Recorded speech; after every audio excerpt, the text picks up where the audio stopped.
저희 때만 해도 결혼의 전제 조건이 상대방의 가장 능력을 보는 거였어요. 그러니까 돈을 얼마나 벌고 또 얼마나 좋은 회사를 다니는가, 경제력을 보고 또 그의 능력을 판단하게 되고 결혼의 조건이 그러한 것이었습니다. 그런데 요즘 세대들은 남자들은 오히려 여자들의 경제력, 능력을 보고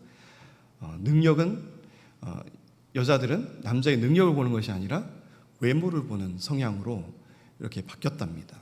그래서 1980년대 이후로 태생 이후로 난 젊은 친구들은 결혼관이 이렇게 많이 바뀌었대요. 능력 있으면 좋죠. 능력 있으면 좋잖아요. 능력이 있어야 또 어떤 일을 감당하고 그 일을 해결해 나갈 수 있잖아요. 그러니까 우리 주변에 능력 있는 사람들이 많으면 참 많은 일을 할 수 있을 거라고 생각할 수 있습니다. 그리고 우리의 능력으로 모든 것을 또 어떤 때는 다 감당할 수 있을 거라는 생각을 하게 돼요. 근데 오늘 룻이 우연히 그리고 마침 누구를 만나게 되죠? 보아스라고 하는 사람을 만나게 됩니다. 오늘 우리가 말씀을 읽었지만 우연히 그리고 마침 이렇게 만나게 돼요. 그 보아스 이름이 무슨 뜻이냐면 오늘 말씀에 보면 유력한 자라고 나와 있지만 하나님은 능력이시다라고 하는 뜻이 있습니다. 그래서 이 보아스라고 하는 이름이 나온 성경 구절이 있어요. 그 성경 구절을 우리가 잠깐 찾아보겠습니다. 열왕기상 7장 21절을 살펴보실게요. 구약성경 522페이지입니다. 열왕기상 7장 21절입니다. 한 목소리로 다 같이 읽어보겠습니다. 이 두 기둥을 성전의 주랑 앞에 세우되 오른쪽 기둥을 세우고 그 이름을 야긴이라 하고 왼쪽의 기둥을 세우고 그 이름을 보아스라 하였으며. 아멘.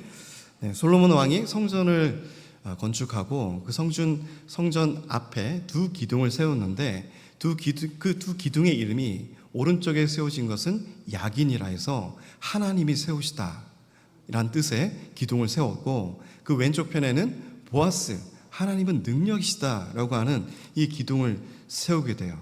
8.5m 정도의 높이의 그 기둥을 세우게 되는데 솔로몬이 하나님의 성전을 지을 때 하나님의 능력으로 또 하나님의 뜻으로 세워진 하나님의 이 성전을 기리는 그러한 뜻을 우리가 살펴볼 수 있습니다. 그러니까 우리 교회도 마찬가지예요.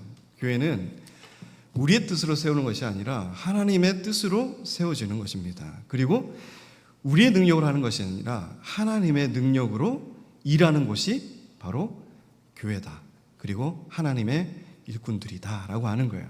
그래서 이 보아스라고 하는 이 이름은 하나님은 능력이시다. 그는 능력이십니다라고 하는 은혜로운 뜻이 들어가 있어요.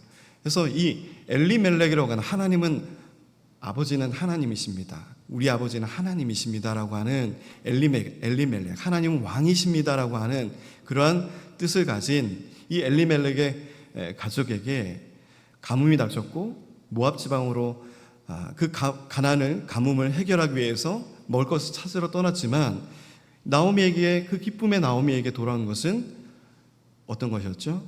완전히 비워진 인생으로 돌아왔어요. 그리고 아무런 소망을 가질 수 없는 그러한 상황 속에서 오늘 하나님께서는 누구를 보내주십니까? 보아스를 보내주시는 거예요. 능력 되시는 자를 우리에게 보내주십니다. 그래서 이 구속적인 역사를 보면 이 보아스는 예수 그리스도를 상징하고 룻은 성도들을 상징한다라고 말씀을 해요. 그래서 아무런 능력이 없고 아무런 희망을 가진 것 없고 우리의 힘으로는 아무것도 할 수 없는 우리들에게 하나님은 보아스와 같은 능력 되신 예수님을 우리에게 보내주셨다라고 하는 거예요. 그것도 이방인인 우리에게. 그래서 오늘 룻의 이름에 항상 붙는 것이 있습니다. 뭐냐면 모압 여인 룻이에요. 어찌 보면 이스라엘 백성들에게는 이 모압이라고 하는 것이 굉장히 저주의 땅이고 함께 섞이지 않는 이방 민족의 땅에 있는 사람인 거예요. 그런데 성경에서 계속적으로 말씀하고 있어요. 1장 22절에도 모압 여인 룻, 그러니까 당신의 출생이 어디인지를 계속적으로 우리에게 상기를 시켜주고 있습니다. 당신이 어디에서 태생이고 어디의 사람인지를 계속적으로 성경 우리에게 말씀하고 있는 거예요. 우리도 마찬가지로 하나님의 택한 백성 이스라엘 민족이면 얼마나 좋겠어요. 그러나 우리는 이방 민족입니다. 그 이방 민족을 구원하고 또 그 말씀을 전하고 복음을 전하기 위해서 누구를 세웠죠? 바울을 하나님께서 택하시고 일꾼 삼으셔서 우리에게 마침내 이 땅에까지 주의 복음이 들어오게 된 하나님의 놀라운 계획을 우리가 살펴볼 수가 있어요. 우리의 능력 대신 하나님, 그분만을 바라보고 나아가실 수 있는 우리 믿음의 성도님들이 되시기 바랍니다. 교회는 내 능력이 아니라 하나님의 능력이 선포되고 하나님의 능력 안에서 이루어질 때 교회가 더욱 생명감이 있고 생동감이 있는 거예요.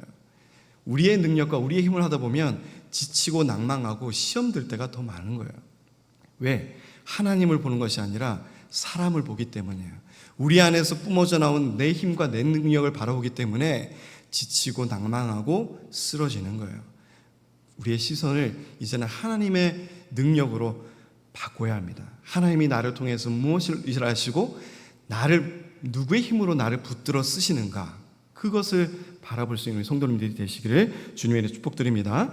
나오미의 남편 엘리멜렉의 친족으로 유력한 자가 있으니 그의 이름은 보아스더라.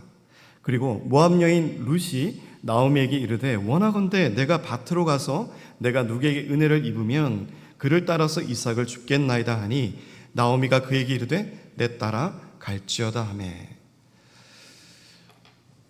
제가 다른 지역을, 강원도 사람이지만 다른 지역을 가도 굉장히 불편해요. 그들의 말과 행동과 그 생활 방식이 너무나 다르기 때문에 거기에 젖어들고 익숙해지기까지는 많은 시간이 필요합니다. 그런데 오늘 모압 지방 그리고 이스라엘 사람들이 배척하고 외면하는 이 이방인의 여인으로서, 그리고 또 과부의 몸으로서 정말 희망 둘 곳이 없는, 의지할 곳이 없는 이 땅에서 룻이 먼저 취한 이 태도를 볼 수가 있어요. 그녀는 먼저 어떻게 했어요? 모압 여인 룻이 나오미에게 이르되 내가 밭으로 가서입니다. 내가 밭으로 가서.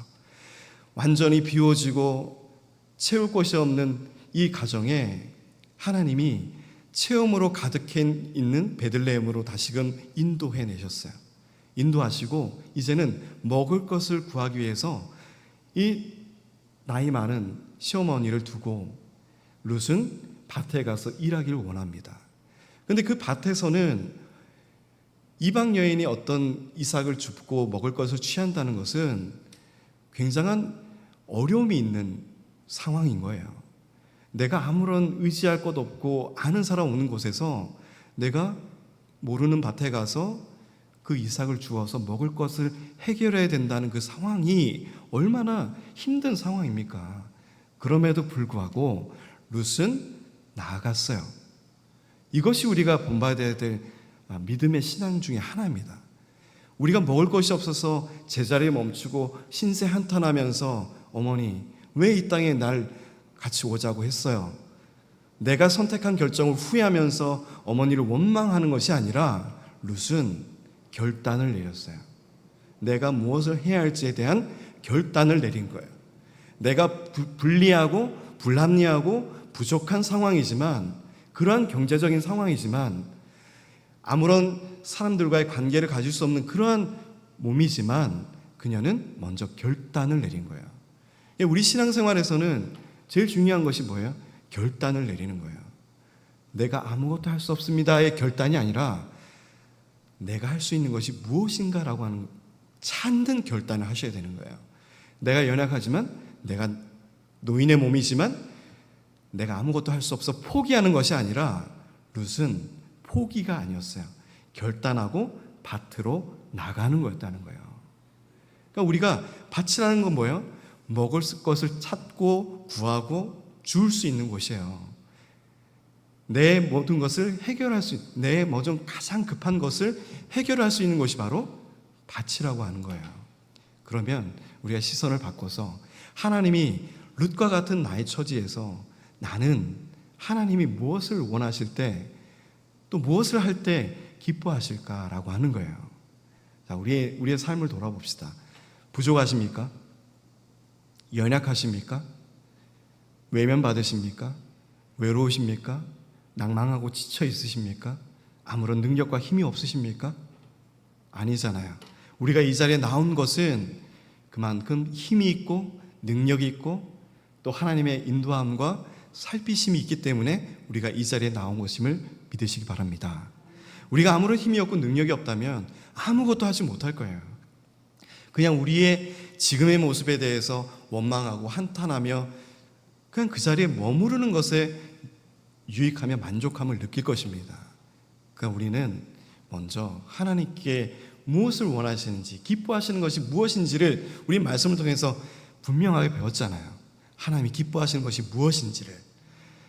그것을 찾아서 우리가 내 부족함을 내려놓고 일단 결단을 하시는 것이 중요해요. 먼저 기도가 부족하다. 그리고 내가 예배에서 은혜가 부족하다. 그러면 어떤 결단을 내려야 되겠어요? 먼저 은혜를 사모하고 은혜를 다시금 깨닫는 방법이 무엇인가를 찾으셔야 돼요.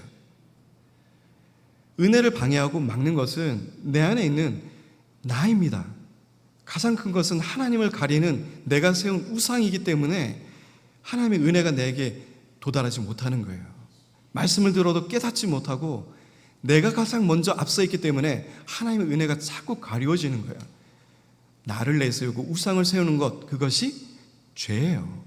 그러니까 죄의 문제가 해결되지 않으면 하나님께 아무런 우리가 아름다운 기도를 드려도 하나님은 그것은 단지 소리로밖에 인식하지 못하실 것입니다. 하나님과의 관계에 먼저 회복이 이루어져야지만 우리의 삶에 분명한 변화가 일어날 줄 믿으시기 바랍니다. 내 안에 들어있는 보지 못하고 알지 못하는 죄까지 끄집어내서 하나님께 우리는 자복하고 엎드려서 눈물 흘리며 다윗과 같은 간절한 기도를 해야 될 상황이 사실은 우리들의 상황인 거예요. 근데 우리는 깨닫지 못해요. 왜? 세상에 젖어 있어서 내 죄를 발견하지 못하기 때문에요. 내가 무엇을 잘못하고 있는지 하나님 앞에 성령으로 조명을 받아도 그것을 외면하고 성령의 충만함을 깨닫지 못하기 때문에 우리가 죄를 보고도 깨닫지 못하는 거예요. 말씀을 들어도 완전한 회개가 일어나지 않는 거예요. 그 죄를 두 번 다시 짓지 않는 회개의 삶을 살아가는 것이 아니에요. 똑같이 계속적으로 사사기에 나오는 이스라엘 백성들처럼 끊임없이 다시금 되풀이해야 하는 죄의 선상에 서게 되는 것입니다. 이것을 끊기 위해서는 우리가 결단을 하셔야 되는 거예요. 하나님 무엇을 원하시는가? 나를 통해서 무엇을 원하고 계신가? 무엇을 할 때 하나님이 날 통해서 기뻐하시는가?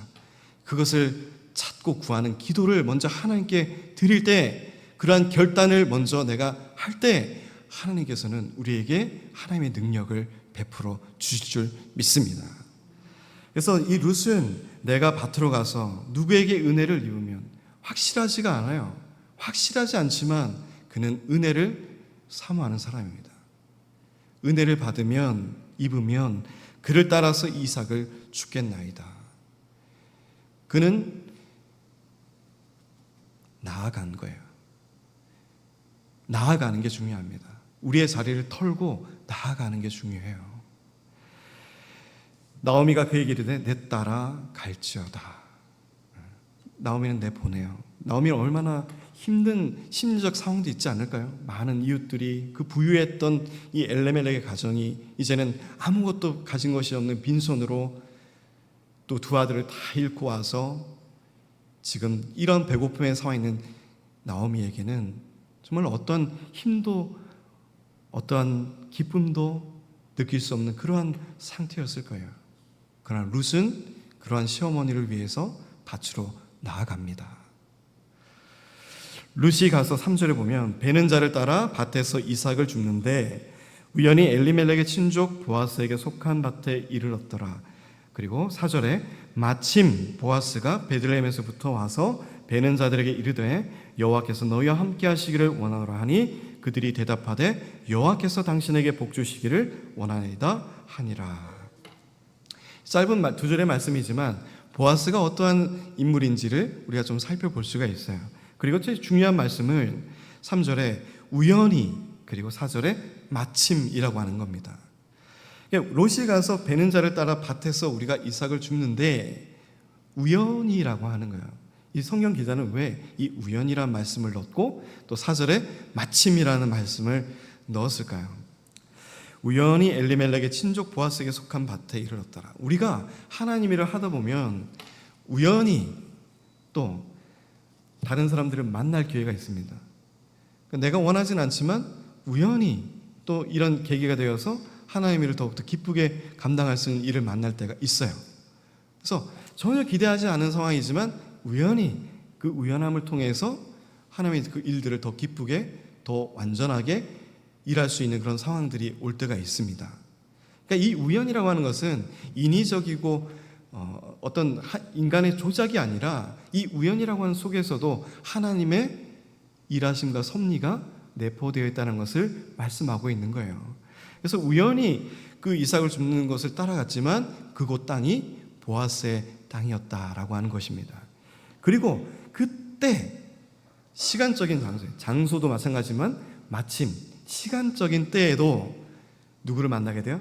보아스를 만나게 되는 사건이 룻에게 나타나게 된다는 것입니다. 그러니까 그녀의 작은 결단을 통해서 하나님께서는 이 우연과 마침을 통해서 하나님의 섭리와 계획을 나타내시고 선포하는 것을 볼 수가 있어요. 그러니까 우리가 작은 마음을 품고 결단을 가질 때 하나님께서는 우연히와 마침, 장소와 시간의 그 하나님의 계획을 따라서 우리에게 놀라운 계획과 결과를 우리에게 주실 줄을 믿습니다. 그러니까 우리가 움직여야 돼요. 그러면 우연히 말씀을 듣는 사람을 만날 수 있고 그 말씀을 듣는 그 우연의 작은 그 사람이 하나님의 일을 크게 할 수 있는 능력의 일꾼으로 성장할 수 있는 하나님의 뜻을 품은 하나님의 뜻이 선포된 사람으로 나타날 수도 세움을 받을 수도 있다라고 하는 것이에요. 그러니까 그 결단, 그것이 얼마나 우리에게 중요한 것인가를 바라보시는 우리 성도님들이 되시기를 주님의 축복드립니다. 그래서 마침 보아스가 베들레헴에서부터 와서 베는 자들에게, 그러니까 이 베는 자들은 일하는 사람들이잖아요. 근데 이 일꾼이란 말이에요. 자기가 부리고 있는 일꾼인데도 불구하고 이 보아스는 그들에게 어떠한 표현을 해요? 여호와께서 너희와 함께 하시기를 원하노라. 물론 이스라엘의 사람들의 인사 방식이지만 그냥 지나치면서 인사도 안 하고 갈 수도 있어요. 왜? 그는 가진 것이 많고 능력이 있는 자니까, 유력한 자니까요. 굳이 일하는 사람들 앞에 가가지고 하나님께 복 받기를 원합니다, 이렇게 세밀하게 인사할 필요도 없는 상황인 거예요. 그러나 보아스의 인성, 보아스의 그의 인격이 얼마나 좋은 사람인가를 살펴볼 수가 있습니다. 그래서 그들도 대답하되 여호와께서 당신에게 복 주시기를 원합니다. 어때요? 위에 상전이지만 밑에 있는 하인들도 그 상전을 어떻게 굉장히 불편하게 돼요? 아니면 편하게 돼요? 편하게 돼요. 가족과 같이 대하는 거예요. 그러니까 교회라고 하는 것이 수직관계에 있으면 굉장히 불편해집니다. 너는 내 말을 들어야 되고 너는 내 말대로 해야 되는 사람이야. 내 말을 안 들으면 나는 굉장히 불편해 라고 하는 마음으로 가지고 사람들을 바라보고 그들과 함께 일을 하다 보면 굉장히 불편해져요. 시간이 지나면 지날수록 그 일하는 사람들도 그 사람을 만나는 것이 불편해지는 거예요. 왜? 일만 시키니까요. 말만 하면 일하라고 하는 말밖에 안 하니까요. 가장 중요한 것이 뭐냐, 제가 어머니한테 맨날 어릴 적에 전화가 올 때 항상 마음에 안 들었던 한 부분이 뭐냐면, 첫 번째 전화하면서 야 애들아, 애들이 잘 크고 있니? 뭐 애들은 건강하니? 뭐 학교는 잘 다니고 있니? 뭐 이런 내용을 먼저 듣고 자연스럽게 얘기가 되면 좋은데, 우리 돌아가신 어머니지만 전화하면 항상 그래요. 요즘 뭐 돈은 잘 버니? 그래요. 굉장히 섭섭하더라고요. 서운하고. 물론 돈을 보내드리고 뭐 돈을 이렇게 하면 좋겠지만 작은 바람이 그건 거예요. 나를 먼저 살펴주는 것. 그러니까 뭐 어머니와 아들의 관계이지만 그런 관계 속에도 서운한 것이 있는 거예요. 먼저 상대방을 살피는 것이 중요합니다. 일하는 일꾼들이지만 저들에게 먼저 복을 구하고 하나님의 복이 임하기를 원하고 저들을 얼마나 관심 있게 세밀하게 사랑하고 있음을 이 말과 언행을 통해서 바라볼 수가 있는 거예요. 그러니까 일이 목적이 아니라 그는 그와 함께하는 사람들을 보살피는 마음이 있었다라고 하는 겁니다. 그러니까 예수님께서도 보아스의 모습을 보면서 예수님의 모습을 바라보게 됩니다. 예수님은 배고픈 제자들을 위해서 야 제자들아 먹을 것 갖고 와, 요리 좀 해, 물고기 좀 구워봐 이렇게 안 하셨어요. 그래서 저는 늘 말씀하고 설교할 때도 그럽니다. 최초의 셰프는 예수님이시다. 우리에게 가장 좋은 셰프는 예수님이시다. 먼저 와서 요리를 하고 식지 않을 때까지 기다리고 계시다가 빨리 와서 먹어라 챙겨주시고 나눠주시고 본인도 줄이고 고프지만 먼저 제자들을 위해서 음식을 준비하시고 기다리시는 예수님을 우리가 바라본다는 거예요. 그래서 항상 우리 성도님들도 먼저 내가 일이 먼저 있고 목적이 먼저 있다면 그것을 먼저 얘기하지 마시고 그 상대방의 그 일을 감당해내고 내 목적에 부합되는 그 일을 해결하는 그 상대방에게 먼저 그 형편을 먼저 물어보시고 관심을 가지시고 애정어린 말로 그를 북돋는 말씀을 먼저 해주시면 좋을 것 같아요. 그러면 상대방도 그 말을 들을 때 굉장히 위로가 됩니다. 그리고 어떤 일이든 맡기세요. 제가 해드릴게요. 이렇게 돼요.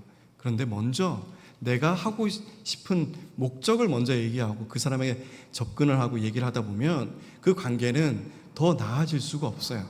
왜? 또 그 사람이 나에게 전화하고 얘기할 때는 자신의 목적을 이루기 위해서 나를 찾는구나 이렇게밖에 되질 않는 거예요.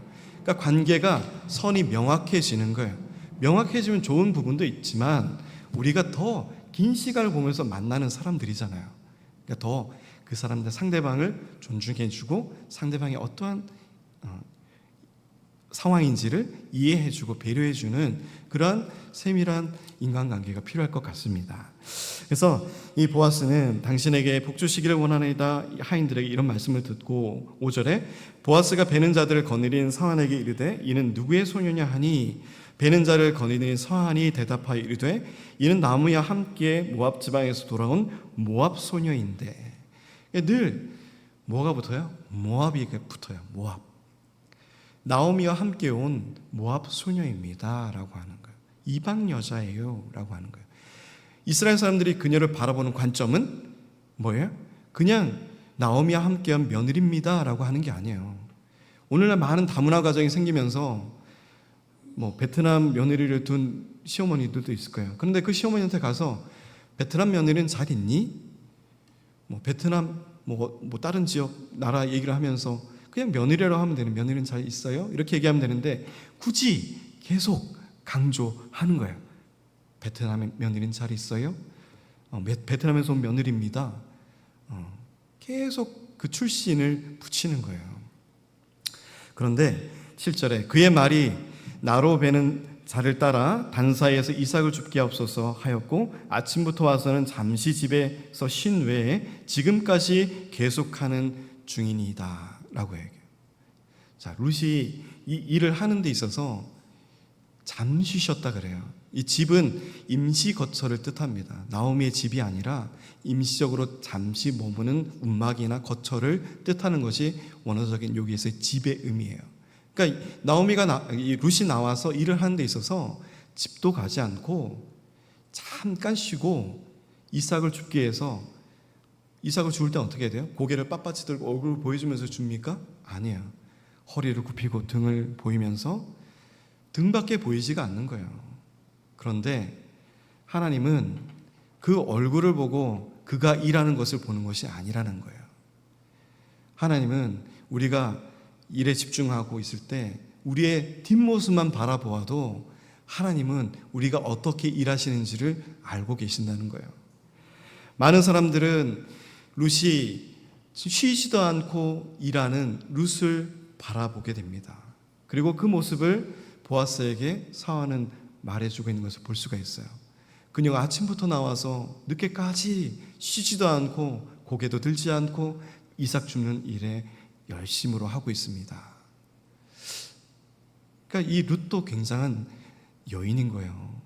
뭐 시어머니를 따라서 이 이방인의 이 타인의 나라에 와서 겪는 모멸과 수치감도 있을 터인데, 그럼에도 불구하고 그는 일하는 여인이었다는 거예요. 참고 견디고 인내하며 일하는 모습이었다. 이것이 우리 성도들의 모습이 되어야 됩니다. 어떠한 수치와 연단과 힘듦과 고난과 이런 것이 있더라도 우리는 묵묵히 고개를 떨구고 우리를 등 뒤에서 바라봐 주시는 하나님만 있으면 족한 거예요. 누구에게 내 얼굴을 반드시 들고 내가 일하고 있습니다, 표를 안 내도 우리 하나님이 아신다는 거예요. 마태복음서 25장을 보시면 25장 40절에 이렇게 말씀하고 있습니다. 임금이 대답하여 이르시되 내가 진실로 너에게 이르노니 너희가 여기 내 형제 중에 지극히 작은 자 하나에게 한 것이 곧 내게 한 것이니라 하시고 라고 말씀하고 있어요. 그런데 많은 사람들은 제가 언제 그런 일을 했습니까?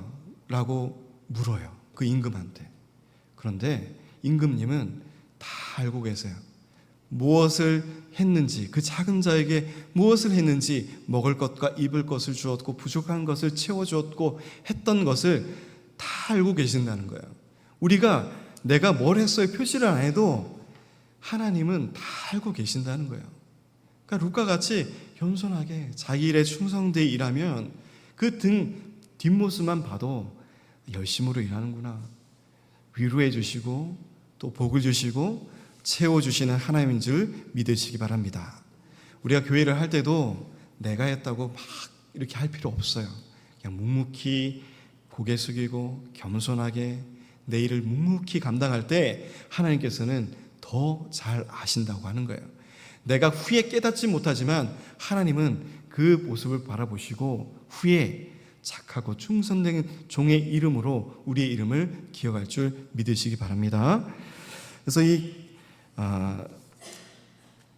그 다음에 보시면 말씀을 보시면 보아스가 룻에게 이르되 8절에 내 딸아 들으라, 이삭을 주우러 다른 밭으로 가지 말며 여기서 떠나지 말고 나의 소녀들과 함께 있으라. 네. 떠나지 말고 함께 있으라. 예수님이 우리에게 하시는 말씀과도 비슷한 거예요. 우리는 떠나고 싶어요. 내가 찾고 싶은 것을 쫓아서, 열망을 쫓아서, 욕심을 쫓아서 떠나고 싶은 것이 우리의 마음입니다. 간절한 마음이에요. 그러나 주님은 나와 함께 하자라고 얘기하세요. 가지 말고 여기에서 나와 함께 있자. 그리고 하나님이 주시는 복을 누려라 라고 하는 겁니다. 그런데 우리는 하나님의 복을 사모하는 것이 아니라, 하나님의 말씀을 마음의 기쁨으로 받는 것이 아니라 자꾸 하나님의 말씀을 잊고 내가 좋아하는 것을 자꾸 찾아서 떠나는 것이 우리들이란 말이에요. 그러니까 우리는 그러한 내가 세운 결단에는 신속하게 움직이지만 하나님이 주시는 믿음의 결단에서는 굉장히 머뭇거릴 때가 많다는 겁니다. 오늘 룻에게 보아스는 떠나지 말고 이 소녀들과 함께 있으며 또 안전하게 이 모든 이삭을 줍는 그 과정들을 끝까지 감당하라고 말씀하고 있는 것을 볼 수 있어요. 그래서 9절에 그들이 베는 밭을 보고 그들을 따르라. 내가 그 소년들에게 명령하여 너를 건드리지 말라 하였으니라. 목이 마르거든 그릇에 가서 소년들이 기러온 것을 마실지니라 하는지라. 어찌 보면 굉장한 특혜입니다. 네. 물론 룻이 어떤 생김새와 어떤 인물인지는 정확하게 묘사되어 있지 않지만 그 생김새와 외모를 통해서 보아스가 어떤 특혜를 제공하는 것이 아니란 말이에요. 보아스는 이 여인이 나오미의 며느리였고 또 그가 어떻게 이곳까지 왔는가에 대한 소문과 내용을 분명히 듣고 알고 있는 상황이었다라고 하는 겁니다. 우리는 잠시 오해할 때가 있어요. 저분이 이뻐서 하나님 일을 더 주고 더 일을 잘할 것 같고 그렇게 여겨지죠. 아니에요. 하나님은 왼손잡이 사사를 쓰셨고 부족한 기생 라합을 또 하나님께서 쓰셨고, 이렇게 부족한 모압 지방의 여인인 과부되었던 이 룻도 하나님이 쓰신다는 겁니다. 우리는 완전하고 하나님 앞에 정말로 결격 사유 없는 그러한 능력으로 하나님 일을 감당하기 원하지만, 하나님은 그것으로 일하는 것이 아니에요. 우리의 연약함을 통해서 하나님의 강함을 드러내시고, 우리의 가난함을 통해서 하나님의 부요함을 나타내시는 하나님인 줄 믿으시기 바랍니다. 우리의 육신의 연약함, 내가 가지고 있는 지식이 얕다고 해서 하나님 일을 할 수 없는 것이 아니에요. 하나님께 우리의 이 열심을 보여드린다면 고개 숙이고 등만 보이면서 땀 흘리면서 쉬지 않고 있는 이 결단과 열심을 통해서 하나님은 놀라운 것을 우리에게 주신다라고 하는 겁니다. 먼저 쉴 곳을 구했고 아무도 그녀를 건드릴 수 없는 그러한 자유가 보장되어졌고, 그리고 먹을 마실 것들이 제공되었다는 거예요. 우리 예수님을 통해서 우리에게도 죄와는 상관없고, 이제는 죄와 상관없는 자유함을 얻지 않았습니까? 하나님께로 나아갈 수 있는 모든 장벽들이 다 무너져 버렸어요. 이제는 죄를 생각하는 것이 아니라 하나님의 은혜를 생각하고 은혜를 사모하는 삶으로 변화된 삶을 살아가는 우리의 삶으로 변화되었어요. 우리는 하나님이 공급해 주신 말씀으로 영적인 배고픔을 해결해 나갈 수 있습니다. 이스라엘 백성들이 광야에서 만나와 메추라기를 달라고, 먹을 것을 달라고, 물을 달라고 외쳐지는 원망의 소리가 아니라 이제는 충족하게 풍족하게 채워지는 베들레헴 땅에서 아무런 근심 걱정 없이 이제는 주의 일을 감당하며 주의 음성에만 귀를 기울이며 자기 일을 묵묵히 할 수 있는 그러한 룻의 상황이 되었단 말이에요. 그것이 얼마나 큰 은혜입니까? 우리에게도 그런 큰 은혜가 주어졌음에도 불구하고 우리는 그 은혜를 너무 쉽게 생각할 때가 있다는 거예요. 하나님이 우리를 택하시고 우리를 이곳까지 인도해내신 그 은혜에도 감격함에 부족함에도 우리는 얼마나 하나님께 지금도 달라고 더 달라고 그런 기도만 하는 것이 아닙니까?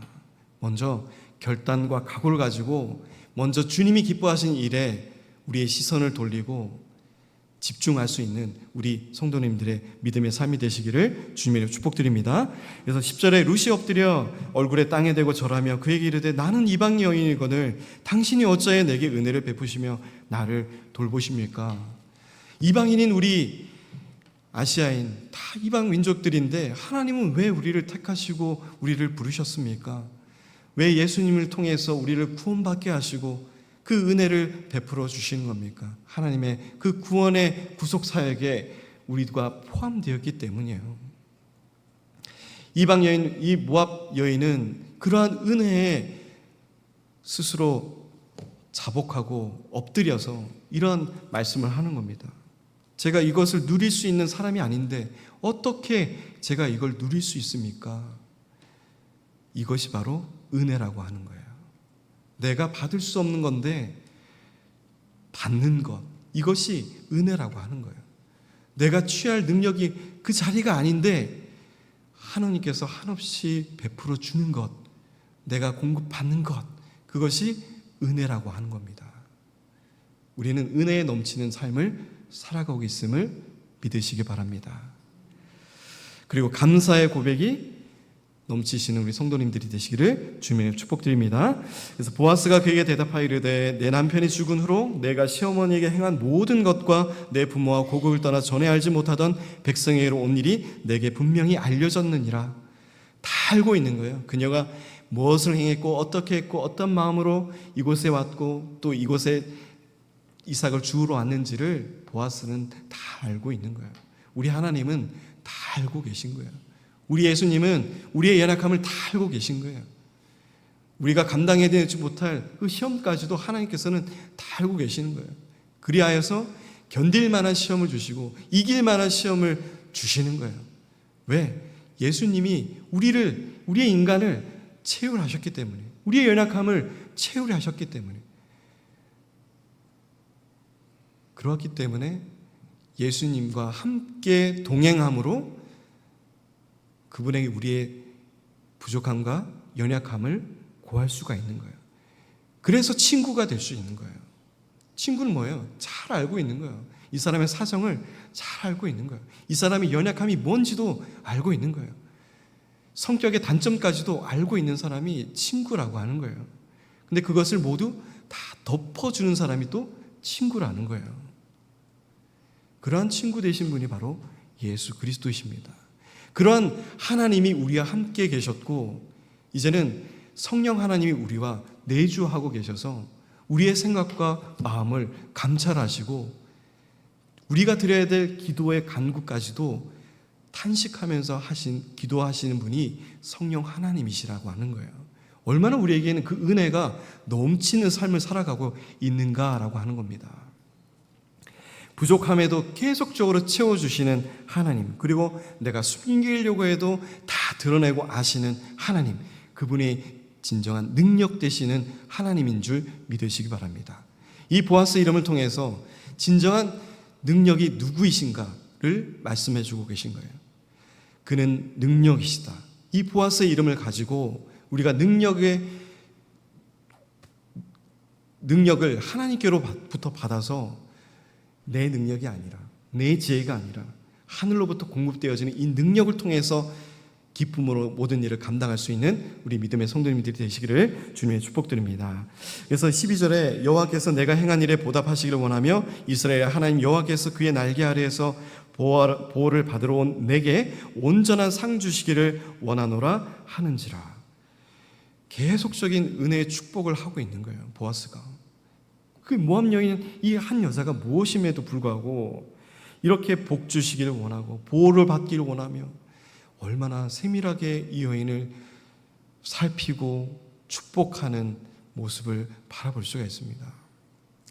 루시 이르되 내 주여 내가 당신께 은혜 있기를 원하나이다. 나는 당신의 하녀 중에 하나와도 같지 못하오나 당신이 이 하녀를 위로하시고 마음을 기쁘게 하는 말씀을 하셨나이다. 우리가 그 하녀 중에도 하나 같지도 않은 저에게 이렇게 기쁨의 말씀, 내 마음을 기쁘게 하고 또 위로하는 말씀을 주시는 하나님이라고 하는 거예요. 우리의 하나님은 그러한 분이십니다. 나를 기쁘시게 하고 내 마음을 회복해 하시고 절망 가운데서 나를 일으켜 세우시고 주의 일을 감당하도록 나를 이끌어 세우시는 분, 그가 세우시다. 야긴의 그 한 기둥처럼 나를 세우시는 하나님, 우리 교회 앞에 그런 두 기둥의 사람들이 되어야 되는 거예요. 하나님은 능력이시다를 선포하시는 성도님들이 계셔야 되고 하나님이 세워 나가십니다라고 하는 그 선포를 하시는 성도님들이 기둥으로 세워져 있는 우리 동남교회가 되어야 됩니다. 그래서 식사할 때 보아스가 롯에게 이르되 이리 와서 떡을 먹으며 내게 내 떡 조각을 초에 찍으라 하므로 롯이 곡식 빼는 자 곁에 앉으니 그가 볶은 곡식을 주매 롯이 배불리 먹고 남았더라. 롯이 이삭을 주우러 일어날 때 보아스가 자기 소년들에게 명령하여 이르되 그에게 곡식 단 사이에서 줍게 하고 책망하지 말며 또 그를 위하여 곡식 다발에서 조금씩 뽑아버려서 그에게 줍게 하고 꾸짖지 말라 하니라. 이 소년들에게 일부러 단을 주면 그 곡식단에서 몇 곡씩 뽑아내라는 거예요. 그래서 줄 것이 있도록 하라고 하는 겁니다. 이 가뭄에서, 이 가난 속에서 이제 해결되지 않은 이 상황 속에서도 나눔과 베품이 있는 것이 원래 이스라엘 민족들의 이 하나님의 이 율법이었다는 거예요. 그러나 그것이 인간의 욕심을 채워지면서 그것이 인색해지고 먹을 것이 없어진 그러한 때가 되었지만 보아스는 그의 종들에게 먹을 것을 줄 수 있도록 이삭을 뽑아내라. 그리고 오늘 보시면 룻은 늘 먹고 갈증을 해결하고 복을 받고 기쁨으로 다시금 또 영적으로 다시금 또 회복하는 모습을 볼 수가 있어요. 누구를 만나서요? 보아스를 만나서. 예수님을 만날 때 우리가 이러한 회복이 있을 줄 믿습니다. 이러한 기쁨이 다시금 우리 안에 불일듯 일어날 줄 믿습니다. 우리가 보아스 되시는 예수님을 만나셔야 돼요. 날마다 그분을 우연히 마침 만날 수 있는 우리 성도님들이 되시기를 주님의 축복드립니다.